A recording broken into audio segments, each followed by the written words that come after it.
आपको कुछ करने के लिए कहा जाता है, बुराई से हटने के लिए कहा जाता है, पाप की मनोदशा से बगल होने के लिए कहा जाता है, पाप की मंडली से हटने के लिए कहा जाता है। पाप में जाने के लिए आप बड़े आसानी से चले जाओ।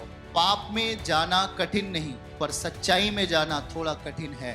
पाप में आप बगैर आपकी ताकत लगे आप पाप में चले जाओ, लेकिन सच में जाने के लिए, पवित्रताई में जाने के लिए, जिससे आप अनंत जीवन के अधिकारी होंगे, वहां पर आपको परिश्रम करना है। आप जब तक यत्न नहीं करते, आप जब तक प्रयास नहीं करते, उस आत्मिक चीजों को आप मंथन नहीं करते, उस आत्मिक चीजों के करीब आने का प्रयास नहीं करते, वो चीजें आप में हकीकत नहीं होती। किसी ने कहा कि 4 महीने गया और मुझे कुछ प्राप्त नहीं हुआ, और कोई तो 2 साल प्रभु के साथ आकर के वो अब एक दूसरे मार्ग पर, क्योंकि उसने नहीं चाहा कि अब मैं प्रभु को और समझूं।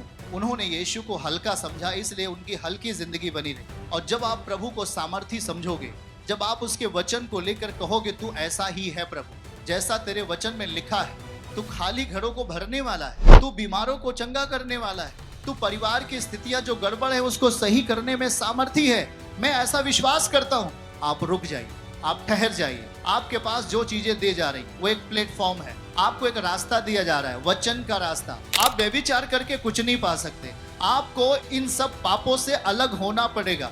आप अलग अचानक नहीं हो सकते, लेकिन जब आप संगति के लिए मन बनाओगे, वचन के लिए हृदय खोलोगे, प्रार्थना करने के लिए मन तैयार करोगे, आप 100% पाप से अलग होने वाले हैं यीशु मसीह के नाम में।